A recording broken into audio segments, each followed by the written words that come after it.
Welcome to episode 51 of Hashtag History. I'm Rachel. And I am Leah. And y'all know what time it is. What time? Da-na-na. No. Da-na-na-na-na-na-na-na-na-na. Yeah, that's right. It's time for a Leah Takeover episode. Woohoo! Yes. Yeah. That wasn't a very good one. No, that was actually, I was impressed. It sounded like a cross between an air horn and a chicken. It was good. Yeah, I mean, you knew what it was. Yeah. Okay. So as you guys know, tradition requires that I take a walk down history lane during the first episode of our season, and I promise this one will not disappoint. That is if you're into serial killers, blood, gore, lost hope, and dead dreams. Like we are. Yeah, all of those things sound like exactly what I'm into. So perfect. How else would I describe myself? Into serial killers, blood, gore, dead dreams. Dead dreams. That's me. Yeah. Okay. In today's episode, we're going to be diving into multiple instances of women serial killers from the early modern period. A category of history you may be shocked to hear isn't small. Ooh, that's not good. Yeah. Now, today I am going to focus mostly on Elizabeth Bathory, the Blood Countess, and her unfortunate victims. But before I begin, I do have to give a shout out to our friend and listener, Jasmine, who suggested Bathory as a topic to us. Hey, girl, hey. Thank you, Jasmine. Yeah, thank you. So, Bathory has been labeled by Guinness World Records as the most prolific female murderer in history. Yeah. But the precise number of her victims is debated. I'm thinking just over time, things have gotten a little blown up. But We'll talk about that and much more. But before I get my engines roaring, I believe my lovely co-host, my BFF, my love, the cream cheese to my bagel, my Vanna White for the evening, Rachel, has a cocktail to share with us. And I think we're going to need it for this one. Oh my God, yeah. Let's drink. Let's drink. I'm Rachel. And I'm Leah. And this is Hashtag History, the podcast for both history nerds and history haters alike, where we dive into history's greatest stories of controversy, conspiracy, and corruption.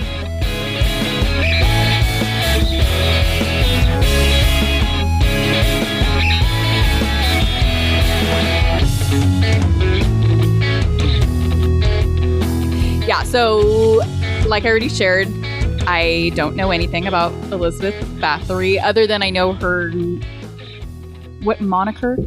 The Blood Countess. Is the Blood Countess. So I'm going to assume that blood is involved. Yeah. Question mark. Mm-hmm. So when searching for a cocktail for this week's episode, I pretty much just searched for drinks that had the word blood in them, which is really super gross, but that's what I did. So I found a cocktail titled the Witch's Blood Cocktail.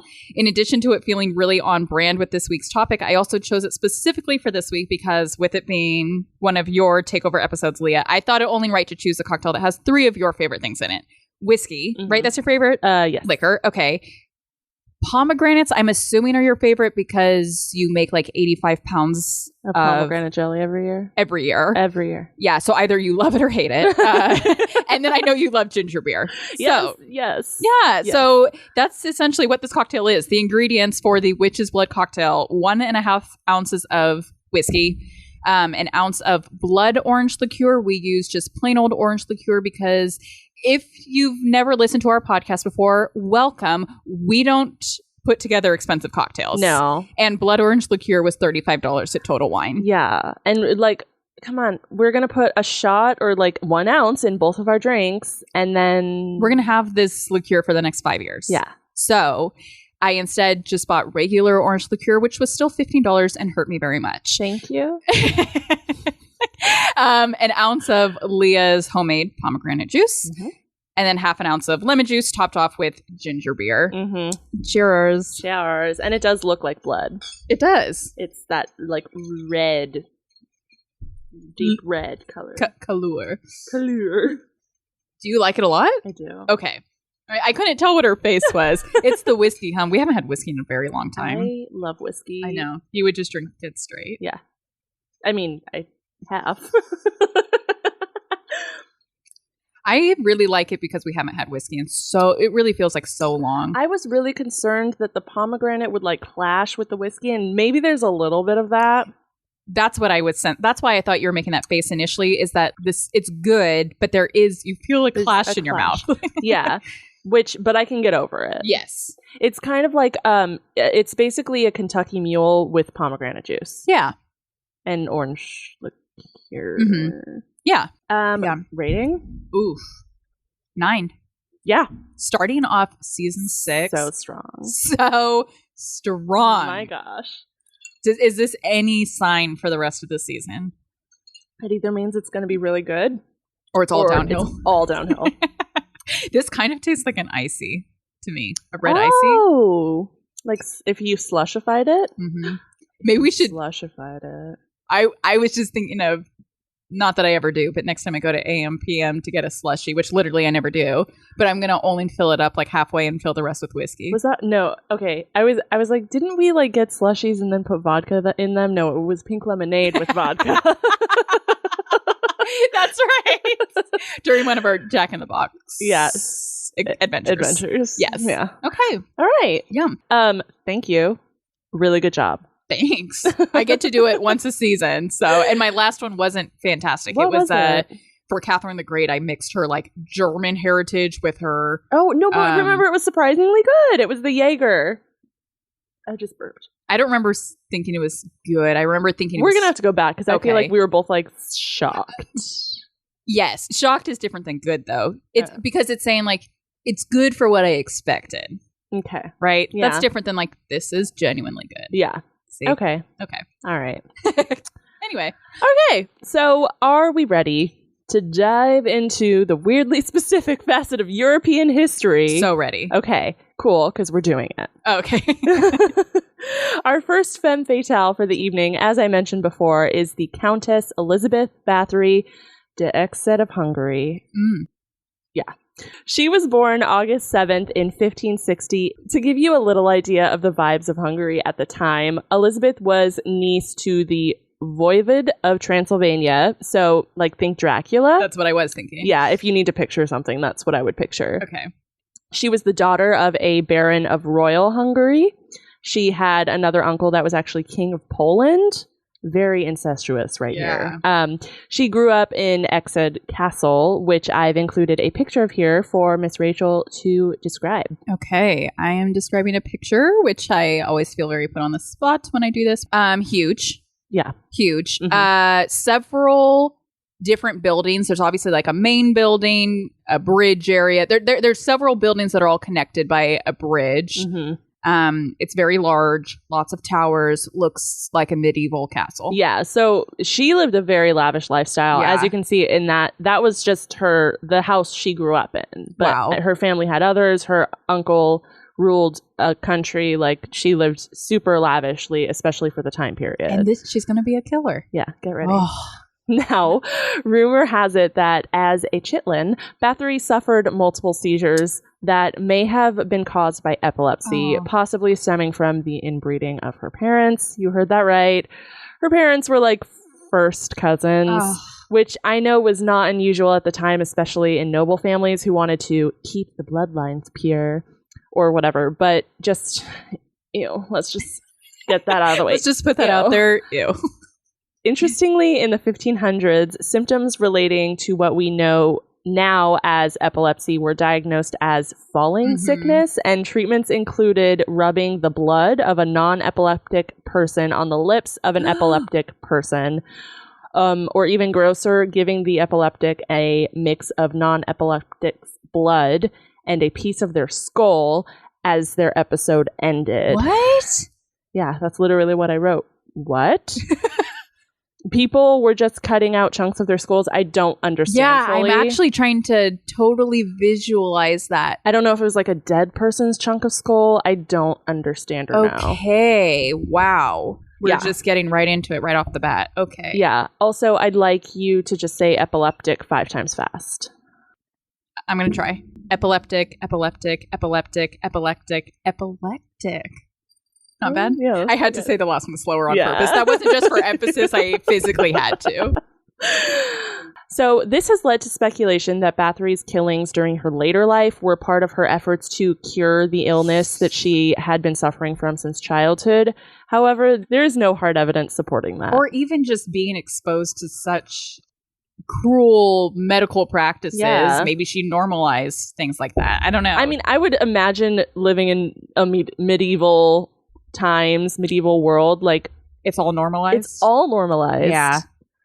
People like put people's heads on the ends of spikes. Right. Like that. But what I'm saying is like anything, we haven't gotten into all the craziness that this woman's about to do. Yes.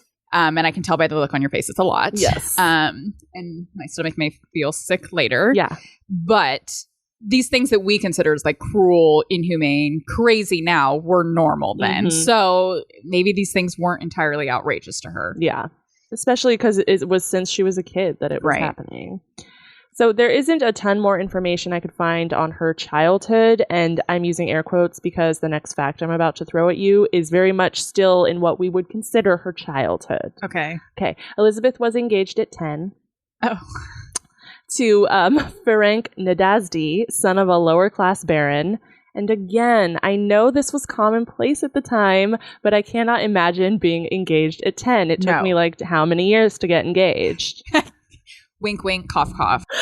Yeah. Like, I was watching SpongeBob and doing those threaded hair wraps when I was 10, thinking I looked super cool. Oh my God. You remember those? Yes. I have not thought about those since I was 10 years old. You're welcome. Thank you for bringing that back. Mm-hmm. Those were pretty gross. They were really gross. I'd leave them in for a long time, and while I like showered over it so the threads would get like wet and then dry, and then you could smell them. Mm-hmm. Yeah. Wow. Thank you for that throwback. Mm-hmm. No problem. That was a very fond memory, actually. So Elizabeth and Nadasdy were married about 5 years later when she was 15 and he was 19. And this part gets me. She refused to take his name since he was of a lower standing in the class system than she was. So instead, dude took her name. Wow. Like, I'm both like girl power and also like rolling my eyes over that. It's so funny. Right. Because there is a small element of like woman empowerment. Yes. But also a very large element of like class discrimination. Yes. Anywho, as a wedding present, Nadasdy, now Mr. Bathory, gifted his estate of Castle Catchticky. Okay. Catchticky Country House and 17 adjacent villages to Elizabeth. Wowza. Wow. Yeah, so that I'm was trying just to remember what I got as a wedding gift, and that was not it. Literally, I almost wrote down, like, I got, like, you know, some cards, some nice cards. And, you know, I got nicer things. Yes, of course, we got nice things as wedding gifts. We got wonderful things as wedding gifts, but it wasn't a castle and what was it, 17 adjacent villages. Yeah. So I'd like a redo, please.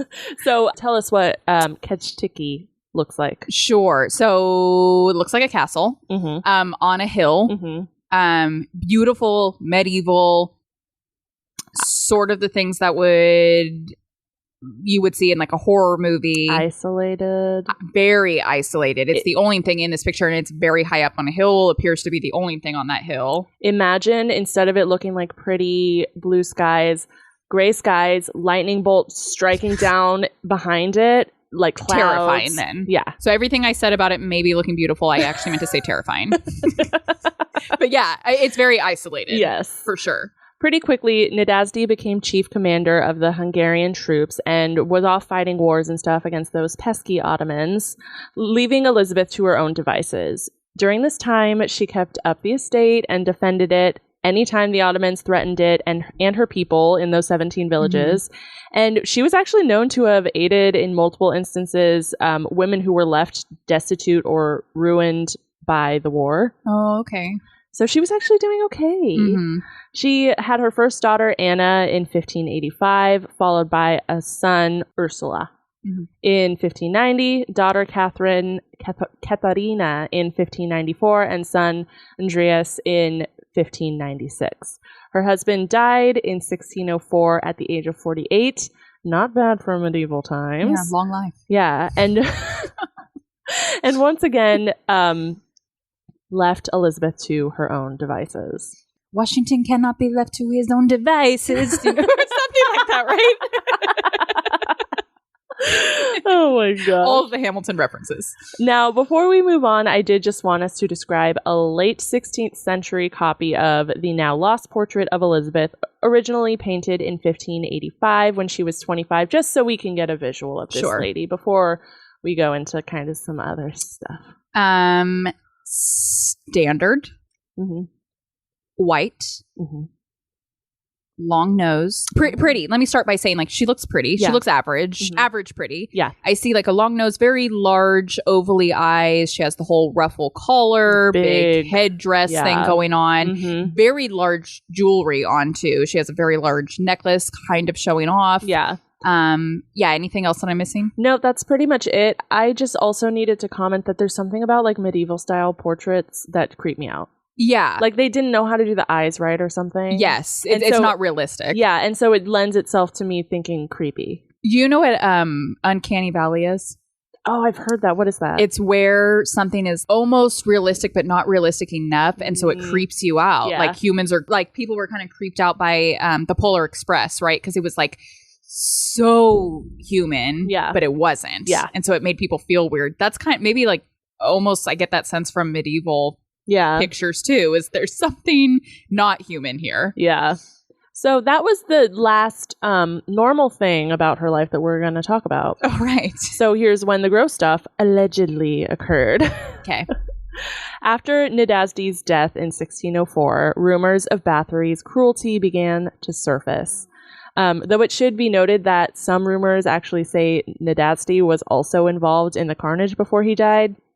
But according to most testimonies, Bathory's cruelty began after her husband's death. Okay. Now, before I dig into details, I'd like to issue a little warning that pretty much the rest of the episode gets to be pretty gory, so trigger warning. And do I get that trigger warning? Can I shut off the episode? No. Okay. You've subjected me to some pretty gross stuff. You're right. This is payback. And then also it should be noted that at the time, cruel beatings were commonplace, especially against peasants by nobility.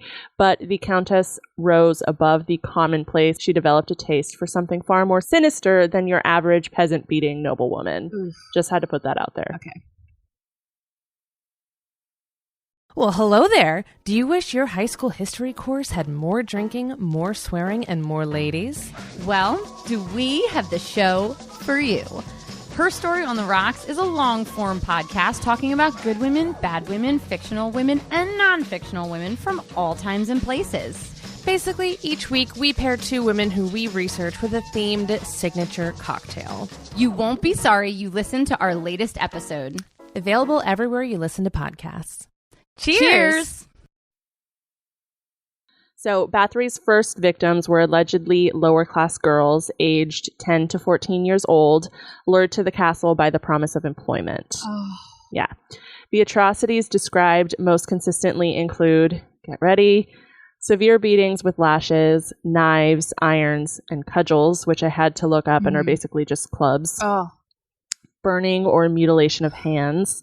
Being doused in cold water and then thrown out in the snow to freeze to death. Oh. Being starved to death. Being covered in honey and then ants. Having needles shoved under their fingernails.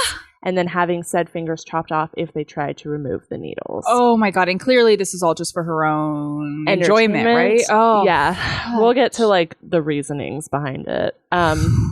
So grab your barf bags. Because some accounts claim that Bathory would bite the flesh off of the faces, arms, and other body parts of her victims. And probably worst of all, Bathory was suspected of cannibalism, so she didn't just bite, she swallowed. God.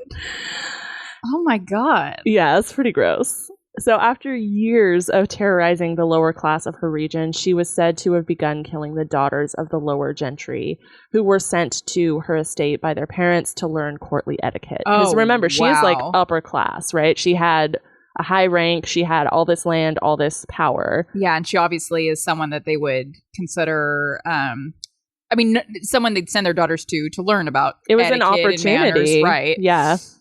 This is likely when she began being called out on her terror, since, noble daughters' lives are more important than peasants. Yes. And when they're not returning home, or they're returning home with bite marks in their face. Finally, the royal class started paying attention to the rumors that had been surrounding Bathory for years. Now, how many total victims did she inflict her horrendous acts on, you ask? There are reports of up to 600 total victims, all of which were young women. Oh. That's what makes her the Guinness World Record holder. Wow. The stories of Bathory's sadistic serial murders are verified by the testimonies of more than 300 witnesses and survivors, as well as physical evidence, not to mention the presence of horribly mutilated dead and dying maidens found in her courtyard and basement when she was eventually arrested. Oh my God. And I would say like 300 witnesses. You said 300 witnesses and survivors. I would loop those witnesses into survivors. If they witnessed that, that's horrible. Yeah. They're survivors of her sadistic acts too. Yeah. Jeez. Some of the witnesses that came forward reported having seen traces of torture on dead bodies, some of which were buried in like public graves or public graveyards, and others found in unmarked graves near the castle. This is how those rumors started. 2 court officials claimed to have personally witnessed the Countess torture and kill young servant girls, but it has to be noted that most of the witnesses testified that they had heard the accusations from someone else, but didn't actually see it themselves. And the servants who admitted to the crimes, like assisting her in her crimes, did so under torture. So potentially unreliable witnesses. Yeah. So the question has to be begged, were these just horrendous rumors that got out of hand? I don't know. For me, hundreds of witnesses. Yeah. They're not all lying. Yeah, for me, it's the number that makes it like it has to be based in truth somewhere, right? Yes. So while historical documents do seem to support the accusations against her, modern research indicates that Bathory, a powerful woman, might have been the target of politically motivated slander that allowed relatives to divvy up her lands after her death. Sure. This theory is shot down by a lot of researchers, though, since the damage done to her and her family's name afterwards was severe. So any connection to her, like... I see. They're not benefiting. They're not benefiting. Yeah. It's hard to imagine a family member would actually rake their own name through the mud in order to seize portions of her land, but who knows what those medieval crazies were doing. Right.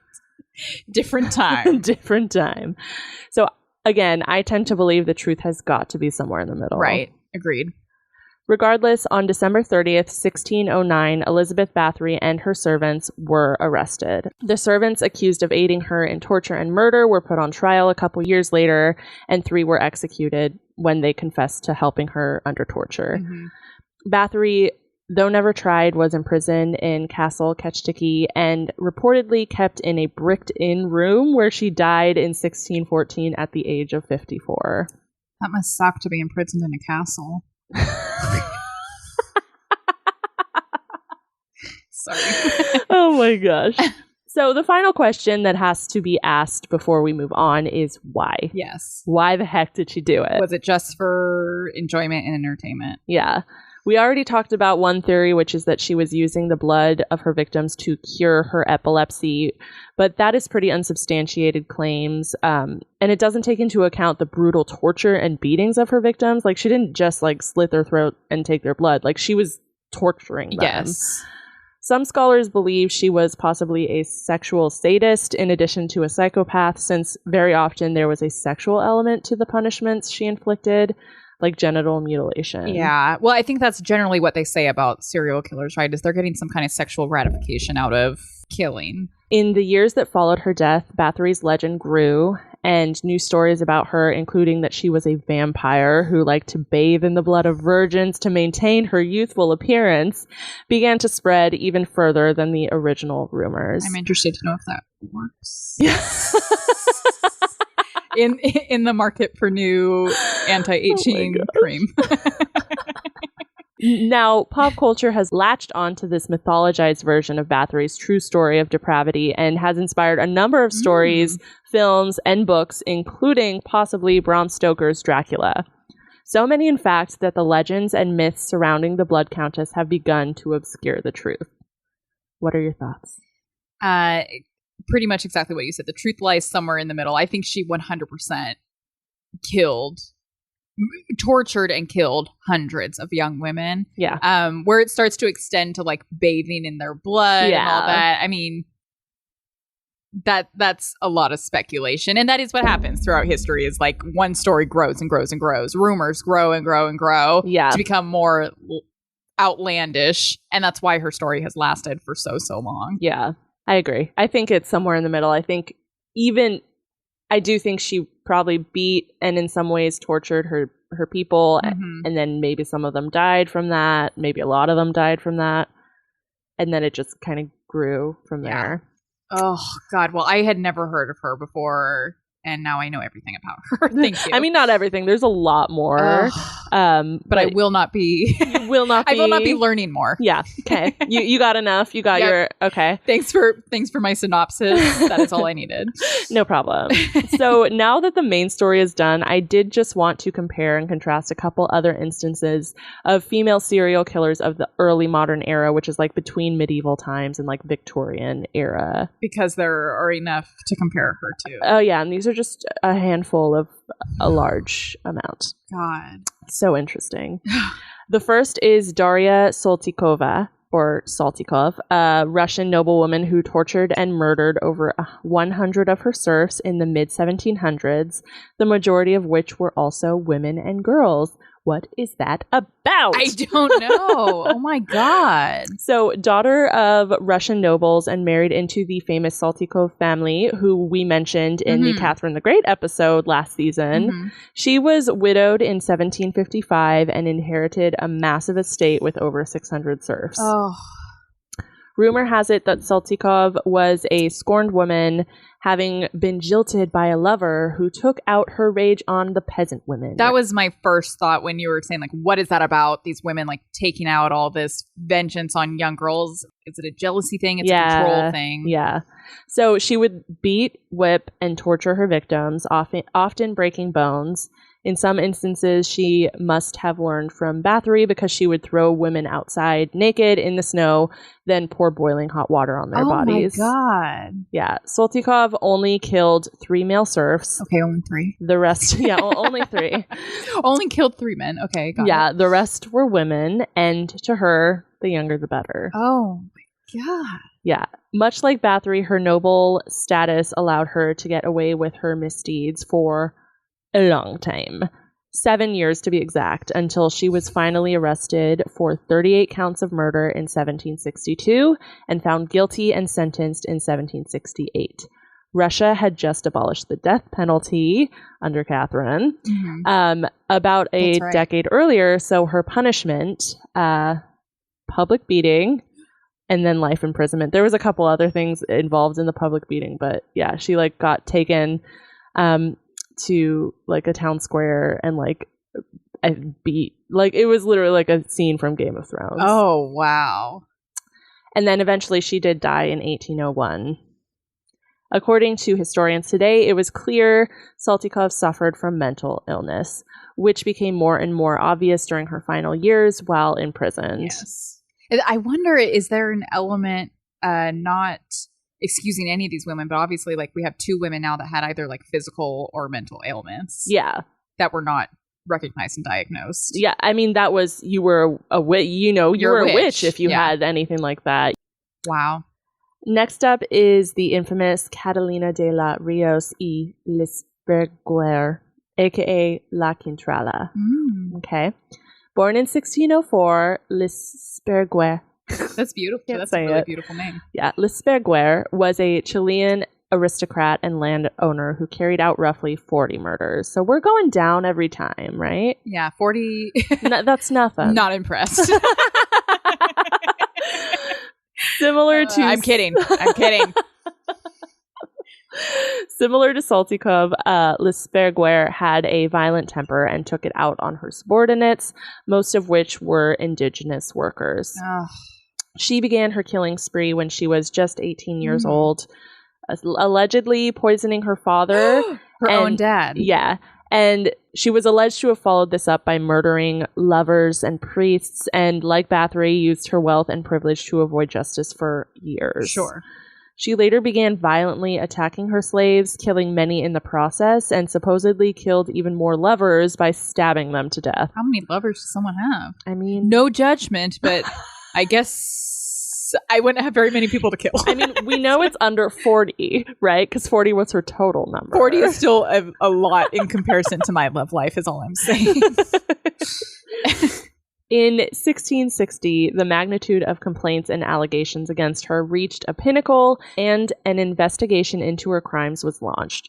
She was eventually charged with 40 counts of murder, but her connections and power won out, and she was actually never convicted. Oh my God. She lived out the rest of her life as a free woman. I actually was waiting for you to say that about any one of these women, because we know that there's a lot of privilege and power. Mm-hmm. Wow. Yep. It should be stated that some historians now believe that many of the allegations against Lisperguer were exaggerated or concocted as a warning about women being in powerful positions. Oh, wow. So of all of the ones that I read about, hers was the one that I was like, there's not a ton of evidence. Sure. And that's how I'm feeling too, based on what you've shared. Hers is the one that I'm most like, Yeah.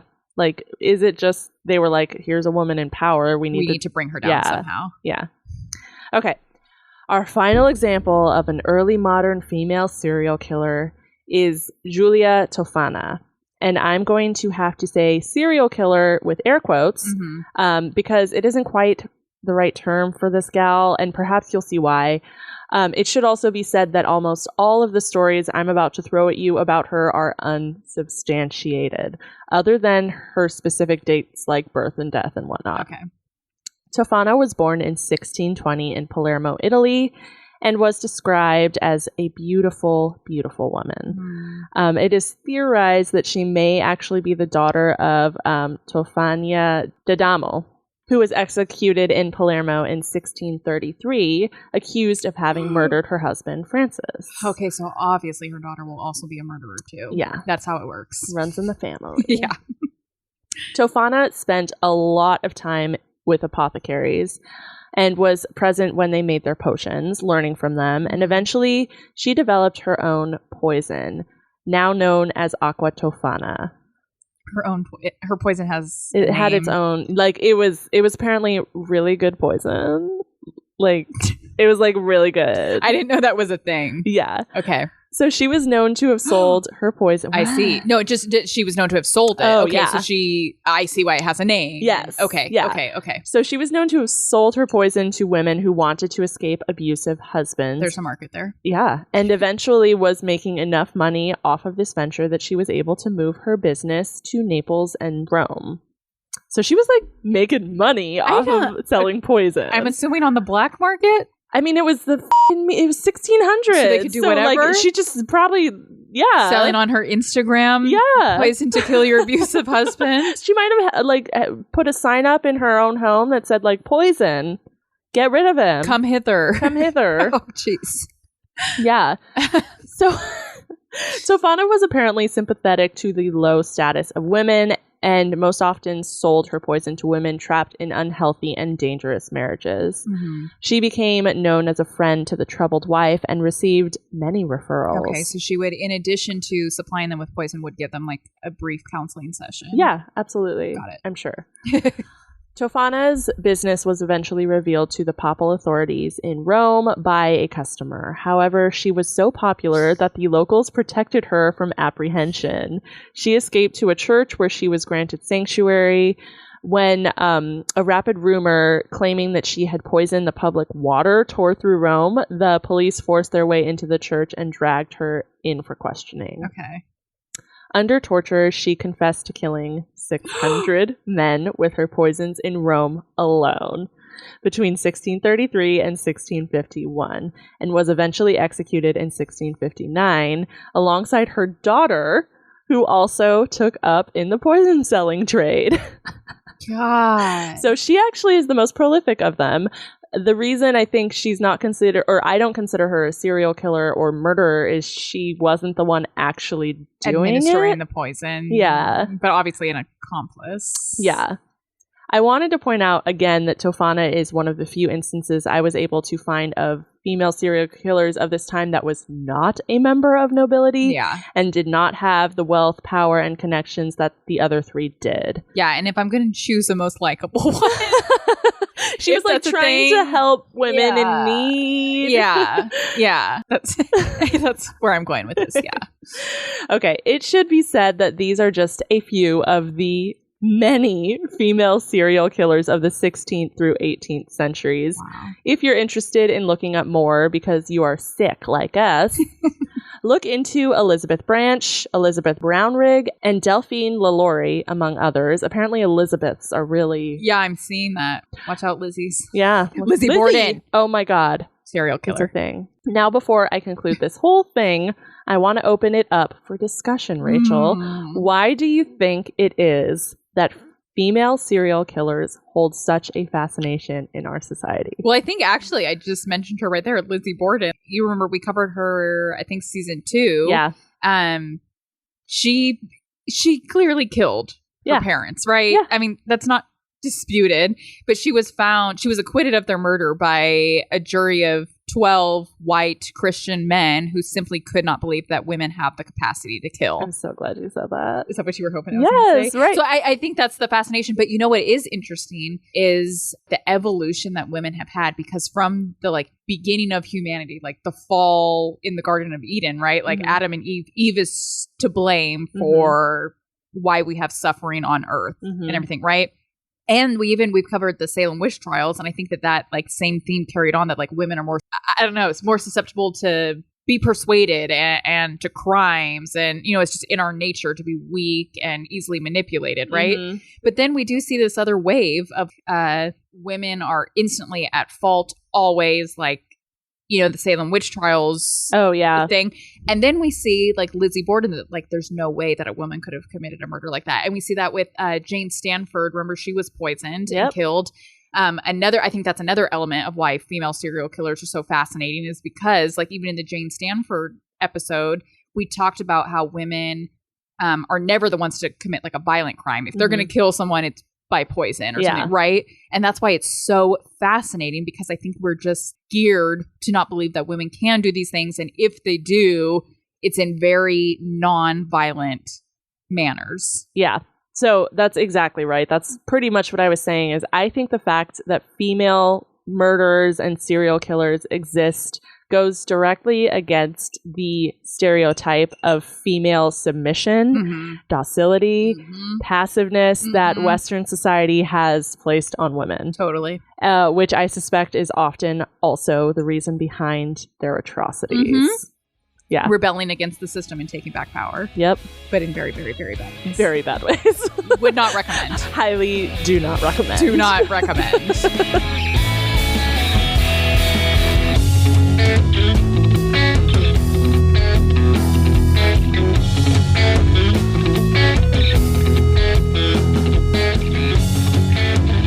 Thank you for listening to this episode of #History. You can check out all of our sources on #history-pod.com. You can also find us on Instagram. We are at #history_podcast, where we do lots of cool stuff and posting pictures constantly. Yeah, constantly. We just did a really fun live today where we answered a bunch of your guys' questions.